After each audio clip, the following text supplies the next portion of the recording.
दोस्तों, आपका स्वागत है आपके YouTube channel VR math official पर। आज आप पढ़ने जा रहे हैं समुच्चय क्लास 11th की। इसका एक लेक्चर हो चुका है जिसमें हमने आपको कुछ इम्पोर्टेंट नंबर बताए थे, जैसे धन पूर्णांक, पूर्णांक, प्राकृतिक संख्याएं, परमेय संख्या, अपरमेय संख्या, वास्तविक, काल्पनिक। इन संख्याओं के बारे में हमने आपको जानकारी दी थी कि वो संख्याओं को किससे डोनेट करते हैं और वो संख्या होती क्या है। आज हम समुच्चय का लेक्चर नंबर 2 स्टार्ट करने जा रहे हैं, जिसमें हम आपको समुच्चय के बारे में बताएंगे कि समुच्चय होता क्या है और उसका बेसिक क्या है, समुच्चय की उत्पत्ति कैसे हुई और समुच्चय का कारण क्या है, क्यों समुच्चय गणित में रखा गया है, वो भी हम आपको बताएंगे। क्योंकि समुच्चय का मतलब है सेट, इंग्लिश में से कहते हैं सेट। सेट का मतलब इस तरीके से हो सकता है, जैसे कोई क्लास में बच्चे हैं तो अगर हम उनकी आयु निकालें और हम एक निश्चित बता दें कि किसी सेट में, जैसे हम कोई सेट ले रहे और उस सेट में हम बता दें कि साल 1 से लेकर जो साल, मान लो 2 साल के बच्चे और 10 साल के बच्चे एक सेट के अंदर रहेंगे और उसके अधिक है, 10 साल से अधिक है वो इस सेट में नहीं आएंगे और 2 साल से कम है तो वो भी इस सेट में नहीं आएंगे। कहने का मतलब 2 से लेकर 10 तक के जो 2 साल से लेकर 10 साल के बीच के जो बच्चे हैं उनको हम इस सेट में रखेंगे। इसी को क्या कहते हैं, सेट। इसी का मतलब होता है समुच्चय। समुच्चय को एक हिंदी में कहते हैं संग्रह। संग्रह का मतलब कोई भी व्यक्ति हो, वस्तु हो या स्थान हो, नंबर हो, यानी कुछ भी हो, उन्हें हम ऐसे क्रम में व्यवस्थित करते हैं जिससे हम उसे क्या कहते हैं, एक सेट कहते हैं। सेट का मतलब तो आप लोगों को समझ में आया। अब देखो समुच्चय जो होता है उसे हम किससे डोनेट करते हैं। जो समुच्चय होता है, जो ABCD का जो अक्षर होते हैं, जो कैपिटल अक्षर होते हैं, उससे हम किससे डोनेट करते हैं, उससे डोनेट करते हैं। जैसे यहाँ पे अगर हम एक एग्जाम्पल देखें तो यदि A समुच्चय ये है तो जो A है ये किसके बारे में बता रहे हैं कि एक सेट है, कोई सेट है, वो किसका समुच्चय है। समुच्चय को हम किससे, कैपिटल A से, कैपिटल B, कैपिटल C, यानी कुछ भी। कहने का मतलब जो ABCD के जो अक्षर हैं, जो लेटर हैं, वो कौन से होने चाहिए, कैपिटल होने चाहिए। उससे हम क्या डोनेट करते हैं, ये समुच्चय। और समुच्चय का जो चिन्ह होता है वो ये होता है, अगर ये चिन्ह लगा है तो वो समुच्चय होगा। कहने का मतलब वो सेट होगा। इस सेट में कुछ भी अवयव हो सकते हैं, जैसे A, B। जो अवयव है उसे ABCD के छोटे लेटर से प्रदर्शित करते हैं, स्मॉल लेटर से। कहने का मतलब क्या है, जो समुच्चय है, समुच्चय के जो एलिमेंट है, एलिमेंट क्या होते हैं, इस समुच्चय के अंदर जो एलिमेंट है, ABC, आगे ले D, ABCD, E, एनीथिंग, कुछ भी आ सकता है। ये सब हमारे क्या एलिमेंट हैं, ठीक है। ये सब क्या है, हमारे एलिमेंट। इन्हीं को क्या कहते हैं, समुच्चय। इसी सेट को पूरे को क्या कह देते हैं, समुच्चय। मतलब ये पूरी एक एलिमेंट ABCD, इसी को क्या कह देते हैं, एक सेट कह देते हैं। अब देखो सेट को डोनेट किससे करेंगे, A से। अगर A है तो A करेंगे, अगर कोई दूसरा सेट है तो उसे B से कर देंगे, कोई तीसरा सेट है तो उसे C से डोनेट कर देंगे। वो डिपेंड करता है कि कितने सेट हैं। नहीं आ रहे, तो ये क्या है, समुच्चय है। आगे देखते हैं। अब बात करते हैं सेट होता क्या है। सेट तो जान गए हम। अब बात करते आते हैं अपने कुछ इंपॉर्टेंट सवालों पर। यहाँ पे लिखा है, निम्नलिखित प्रत्येक को प्रतीकात्मक भाषा में लिखिए। भारत के सभी राज्यों का समुच्चय, मतलब भारत के अंदर जितने भी राज्य हैं उनका अगर हम समुच्चय निकालें तो कैसे लिख सकते हैं। तो माना यहाँ पे लिख सकते हैं सॉल्व कैसे लिख सकते हैं। जो A हमने कोई सेट दे दिया और इसके अंदर ये समुच्चय का चिन्ह लगाएंगे।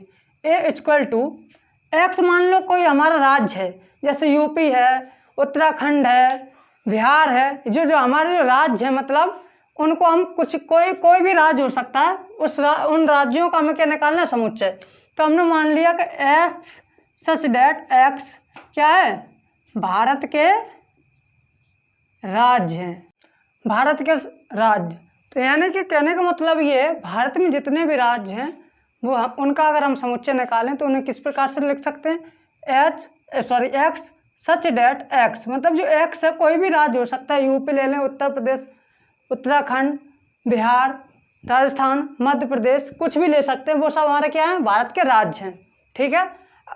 क्या है, सब हमारे भारत के राज्य हैं। अब नेक्स्ट देखते हैं, नेक्स्ट क्या है, नेक्स्ट हमारा है सभी सम संख्याओं का समुच्चय। पहले तो हम ये जानेंगे कि सम संख्याएं होती क्या हैं।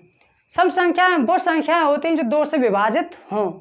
वे संख्याएं जो 2 से विभाजित हैं, जैसे कि अगर हम 28 लिखें तो ये 28 हमारा 2 से विभाजित हो जाए, क्योंकि इसका अंतिम जो अक्षर है वो क्या है, मेरा 8 है, और 8 2 के पाड़े से कट जाता है। ये 28 भी हम जानते हैं कि 2 के पाड़े से विभाजित हो जाएगा, इसमें कोई भी शेषफल ना बचे, उससे क्या कहेंगे हम, पूर्णतः विभाजित। जिसमें कोई भी शेषफल ना बचे उससे क्या कहते हैं, पूर्णतः विभाजित। कहने का मतलब क्या है, जो संख्या 2 से पूर्णतः विभाजित है उससे हम क्या कहते हैं, सम संख्या कहते हैं। तो यहाँ पे देखते हैं, अगर हम सम संख्याओं का सब संख्याओं का समुच्चय निकालें तो किस प्रकार से निकाल सकते हैं कि सम संख्या माना क्या करें, माना कोई, यहाँ पे हम पहले तो हम समुच्चय है तो ए डोनेट करेंगे और ऐसा कोष्टक ब्रैकेट लगाएंगे, फिर इसमें लिखेंगे x बिलोंग्स टू x, और क्या लिखेंगे, सभी सम संख्याएं। यहाँ पे हम वो x की वैल्यू वो रखेंगे जो क्या है, सम है, क्या है, जो सम है। x के स्थान पे हम क्या लिख सकते हैं, 2 लिख सकते हैं, 6 लिख सकते हैं, 4 लिख सकते हैं, 8 लिख सकते हैं, 128 लिख सकते हैं, कुछ भी लिख सकते हैं, क्योंकि यहाँ पे बात हो रही सभी संख्याओं की, कोई एक प्रॉपर नंबर की तो बात हो नहीं रही। जितने भी सम संख्या होंगे उनका अगर हम सेट निकालें, समुच्चय निकालें, तो उसे हम कैसे लिखेंगे, x सच डेट x, सभी संख्याओं का, सभी सम संख्याएं कैसे, सभी सम संख्याएं का समुच्चय हो जाएगा ये, ठीक है। अब बात करते हैं समीकरण इतने के मूलों का समुच्चय। अगर हम इसका समुच्चय निकालें तो इसे कैसे निकालेंगे, इसका अगर क्या निकालना है, मूलों का समुच्चय। इसके जो मूल हैं वो निकालेंगे, तो कैसे निकालेंगे, सॉल्व, पहले तो लिखेंगे सॉल्व, जो इसके हैं इसके क्या करेंगे हम, गुणनखंड, पहले क्या करेंगे, गुणनखंड, जिससे हम इसकी क्या वैल्यू निकालें, x की वैल्यू निकालेंगे। फिर देखते क्या, इसका गुणनखंड करेंगे तो 6 6 मतलब ये हो जाएगा हमारा x² माइनस का 6x प्लस का x और प्लस का 6 इक्वल टू 0, ठीक है। यहाँ पे देखो कितना हो जाएगा, 6 और 5, ये 5 बचेगा और 6 का 6 आ जाएगा, लेकिन हमें 6 किसका चाहिए,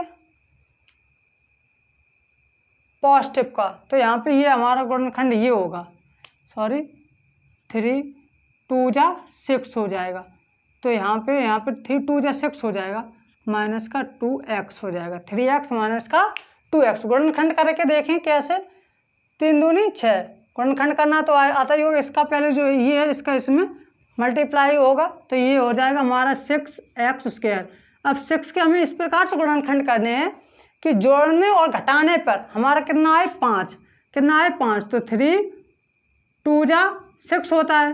तो अगर हम इनको माइनस माइनस करेंगे तो क्या किसके आ रहे, माइनस के 5, अगर जोड़ रहे किसका माइनस माइनस करेंगे तो क्या आएगा, माइनस का 5, और अगर हम इनका गुणा करें तो कितना आना चाहिए, हमारा जो प्लस का 6 आना चाहिए। देखो आ रहा है ना, 3 दूनी 6 और माइनस माइनस क्या हो जाएगा, प्लस, तो ये हमारा गुणनखंड सही है। अब यहाँ से क्या करेंगे, x कॉमन ले लेंगे, यहाँ पे बचेगा x माइनस 3, और यहाँ से हम ले लेंगे 2 कॉमन, किसके, माइनस के, तो ये हो जाएगा हमारा x माइनस का 3 इक्वल टू 0। तो ये यहाँ से हमारी वैल्यू निकल के आएंगी, x और एक कोष्टक में x माइनस 3, दूसरे कोष्टक में x माइनस 2 इक्वल टू 0। और अगर हम यहाँ से x माइनस 3 को क्या करेंगे 0 के इक्वल, तो हमारे यहाँ पे x की वैल्यू क्या निकल के आएगी, x इक्वल टू 3, ये हमारी क्या निकल के आई, x इक्वल टू 3। और अगर हम x माइनस 2 को इक्वल 0 के करेंगे तो x की वैल्यू क्या निकल के आएगी हमारे 2, क्या आएगी 2।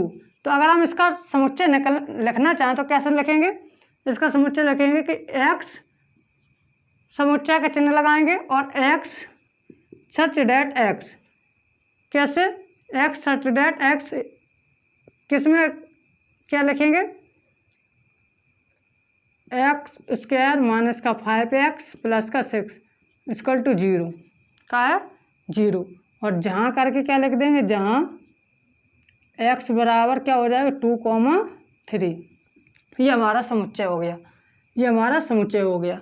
किसका हो गया, समीकरण के मूल, मूल क्या हो गया इसके 3 और 2, ये हमारा क्या हो गया, समीकरण का समुच्चय का, ये मतलब समुच्चय का सेट हो गया, पूरा सेट निकाल दिया। यहाँ पे सेट ही होता है, समुच्चय को इंग्लिश में क्या बोलते हैं, सेट।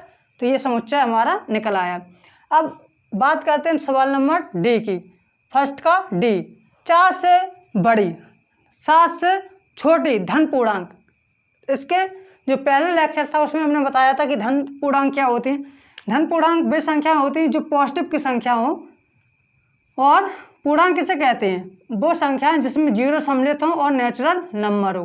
वो संख्याएं जिनमें जीरो के साथ साथ क्या हो, वो नेचुरल नंबर भी अगर उसमें आते हैं तो वो क्या हो जाता है, धन पूर्णांक, वो क्या हो जाता है, पूर्णांक हो जाता है। धन का मतलब होता है पॉजिटिव। पॉजिटिव में हम कुछ भी लिख सकते हैं, जैसे 1 2 3, ठीक है। ये हमारे सब कैसे हैं, एक धन पूर्णांक संख्या है। लेकिन बात हो रही किसकी, धन पूर्णांक संख्याओं की बात हो रही, और किन के बीचों की हो रही, पूरी बात संख्याओं के बीच की नहीं हो रही, बात हो रही 4 से बड़ी तथा 7 से छोटी धन पूर्णांक की बात। तो अगर हम सेट निकालेंगे तो a इक्वल टू क्या लिखेंगे, a इक्वल टू, यहाँ पे सेट का चिन्ह लगाएंगे और क्या लिखेंगे, इनके बीच में कौन कौन सी संख्या आ रही बताओ।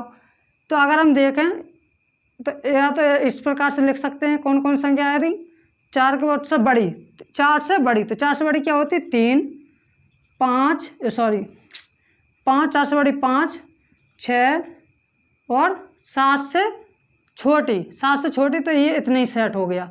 ये हमारे क्या है, 4 से बड़ी और 7 से छोटी धन पूर्णांकों का समुच्चय ये हमारा निकल के आ गया। इसे एक तरीके से और लिख सकते हैं, किस तरीके से लिख सकते हैं, a equal to x such that x, और जो x की वैल्यू है वो कहाँ से कहाँ तक होनी चाहिए, 4 से बड़ी, 4 से बड़ी।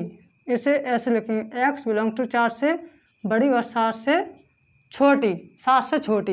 ये हमारी क्या हो गई, ये हमारा इस, या तो इस प्रकार से लिखें, किस प्रकार से, x सच डेट और 4 से क्या होगी, ये बड़ी होगी और 7 से छोटी होगी। x की जो वैल्यू जो निकल के आएंगी वो निकल के क्या आएंगी, 5 और 6, वो तो आपको दिख ही रही।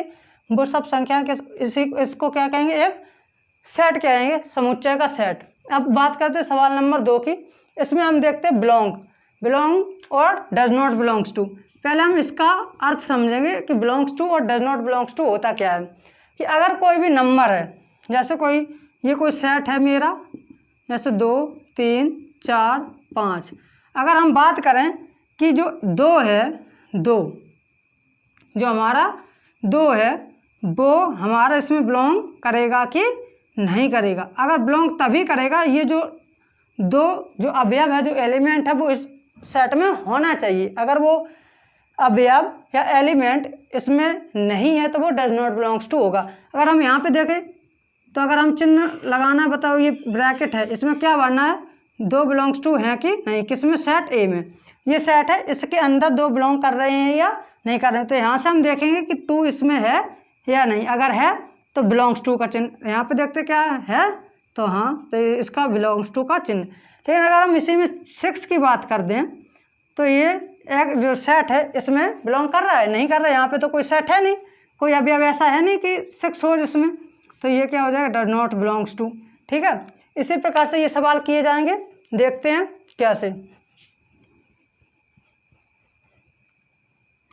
देखो बात हो रही है कि हमारा सेट क्या दिया गया है, A-E-I-O-U। जो हमारा ए जो सेट है, किसका समुच्चय है, जो समुच्चय, उसको हमें इन चिन्हों से भरना है। तो कैसे करेंगे, सॉल्व करेंगे। पहले को सॉल्व ई, अब यहाँ पे किसका चिन्ह लगाएं, तो यहाँ पे देखेंगे कि ई इसमें है कि नहीं। ई इसमें देखो इस सेट के अंदर है, हाँ, तो इसमें क्या होगा, बिलोंग्स टू का चिन्ह लगेगा। इसका कहने का मतलब जो है, ई किस में बिलोंग कर रहा है, ए में बिलोंग कर रहा है, मतलब ई जो है ए का अवयव है। ई जो है किसका अवयव है, सेट ए का अवयव है। इसी प्रकार से सॉल्व दूसरे को करेंगे तो यहाँ पे भी देखेंगे कि जो जी है, जो हमारी जो जी है वो ए में बिलोंग करती है कि नहीं। तो यहाँ पे देखेंगे कि जी, सेट के अंदर जाएंगे, सेट में चेक करेंगे कहीं जी है तो नहीं है, तो ये हमारे क्या हो जाएगी, डज नॉट बिलोंग्स टू ए। मतलब जी हमारी ए में बिलोंग नहीं कर रही है। कहने का मतलब ये है कि जी ए का अवयव नहीं है। ठीक है, इसी प्रकार से सवाल नंबर सी को देखेंगे, कैसे, बी। अगर हम यहाँ पे बात करें, जैसे के है, के की बात करें, ठीक है, के अगर इसमें बिलोंग कर रहा है कि नहीं, तो यहाँ पे देखेंगे के है, तो नहीं है, ये भी हमारा क्या हो जाएगा, डज नॉट बिलोंग्स टू, क्योंकि यहाँ पे के नहीं दिया गया है। फिर इसी प्रकार से डी की बात करेंगे। डी में हम क्या देखें, यू बिलोंग कर रहा है कि नहीं, कोष्टक में भरेंगे तो देखो यू है इसमें, हाँ तो यू है, तो इसका मतलब क्या है, ये क्या है, बिलोंग करेगा, मतलब यू बिलोंग्स टू ए, मतलब जो यू है वो ए का अवयव है। अब एच को चेक करेंगे तो एच हमारा इसमें बिलोंग कर रहा है कि नहीं, देखो यहाँ पे कहीं एच है, नहीं है, तो ये भी हमारा क्या होगा, डज नॉट बिलोंग्स टू ए, मतलब जो ए है वो, जो एच है वो ए का अवयव नहीं है। इसी प्रकार से हम इसे भी चेक करेंगे तो ये भी देखेंगे जो ए है वो ए का अवयव है कि नहीं। यहाँ पे ये का छोटा ए को, छोटी ABCD के जो लेटर होते हैं, कहने का मतलब स्मॉल जो लेटर होते हैं उससे हम किससे डिनोट करते हैं, अवयवों से। अवयव जो भी होते हैं, अवयव को मतलब जो सेट के अंदर जो होते हैं उनको क्या कहते हैं, अवयव, उसको हम स्मॉल लेटर से प्रदर्शित करते हैं, जबकि जो सेट है उससे कैपिटल ए से, कैपिटल जो कैपिटल लेटर है इंग्लिश के उनसे डिनोटेड करते हैं। तो यहाँ पे देखते हैं ए इसमें है तो ये क्या, ये भी क्या हो गया हमारा, ए में बिलोंग्स टू हो गया। कहने का मतलब क्या, ए बिलोंग्स टू ए। लेकिन कभी कभार एक सवाल और पूछ देता है, जैसे यहाँ पे हमको एक सवाल बना दें, जी मान के चलें, और ये मान लिया हमने कि ई ऐसा समुच्चय बना दिया, और यहाँ पे पूछ रहा है बिलोंग्स टू ए। अब ये बात हो रही है किसकी, समुच्चय की, समुच्चय की बात हो रही। अगर हम कह रहे हैं कि यहाँ पे हमें बताइए कि जो ये समुच्चय है वो ए में बिलोंग करता है कि नहीं, तो अगर हम देखेंगे तो सॉल्व कैसे करेंगे, सॉल्व तो क्या लिखेंगे, इस प्रकार से लिखेंगे कि, और क्या लिखेंगे, डज नॉट बिलोंग्स टू ए। कहने का मतलब ये ई तो है। अब आप लोग कहोगे कि यहाँ पे तो ये था, तो यहाँ पे क्या हो गया, यहाँ पे देखो चिन्ह देखें किसका हो गया, ये समुच्चय का चिन्ह है, और जब समुच्चय का होता है वो सेट खुद में एक अपने में अलग होता है, तो यहाँ पे ये सेट अलग है और यहाँ पे ये अवयव है, ये तो इसका ये क्या पूरा एक सेट है, और जबकि ये क्या है, एलिमेंट है। एलिमेंट एक सेट में बिलोंग कर सकता है, पर जो हमारा क्या है, समुच्चय है, जो हमारा सेट है वो एलिमेंट के अंदर किसी दूसरे, कहने का मतलब दूसरे सेट में बिलोंग नहीं करेगा। तो ई इसमें जो सेट, कहने का मतलब जो समुच्चय है हमारा वो ए में बिलोंग नहीं कर रहा है। यहाँ पे कोई स्पेशल अलग कैटेगरी का मतलब कोई अलग समुच्चय नहीं है। ठीक है, यहाँ पे आई होप कि आप लोगों को ये बातें समझ में आई होंगी। बस यही ध्यान रखना है कि अगर कोई सेट की बात हो रही हो तो वो सेट दूसरे सेट में बिलोंग नहीं करेगा। ठीक है, कहने का मतलब ये, अब जो अवयव है वो तो क्या कहते हैं, उससे तो हम, वो तो बिलोंग होगा। लेकिन और एक और बात, यहाँ पे देखते देखते एक बात और जानते रहेंगे कि जो एलिमेंट हैं, जैसे कोई अवयव है, जैसे कोई हमने कोई सेट लिखा है और उसमें 1 2 2 4 5 ऐसा है, अगर इसमें कोई संख्या रिपीट हो रही, कोई एलिमेंट रिपीट हो रहा है, तो उसे हम एक बार लिखते हैं। सेट के अंदर क्या होता है, उस एलिमेंट को कितने बार लिखा जाता है, एक बार। यहाँ पे देख रहे हैं हम दो बार आ रहे हैं, तो इसे हम किस प्रकार से लिखेंगे, 1 2 4 5 इस प्रकार से लिखेंगे। ये हमारा लिखने का तरीका सही होगा, ये हमारा लिखने का तरीका सही है। ये हमारा जो सेट बी है, अगर हमने बी नाम दे दिया इसे, तो ये हमारा बी सेट सही है। कहने का मतलब सेट तो ये भी है, पर जो एलिमेंट है वो रिपीट नहीं होंगे, उससे एक बार लिखा जाता है किसमें, सेट में। आई होप कि आपको ये वीडियो अच्छी लगी होगी और आप हमें सपोर्ट भी कर रहे होंगे। जिन बच्चों ने हमारे चैनल को लाइक या सब्सक्राइब नहीं किया है वो अवश्य करें, जिससे कि हमारी सभी वीडियो आप तक पहुंच सकें। Thank you for watching.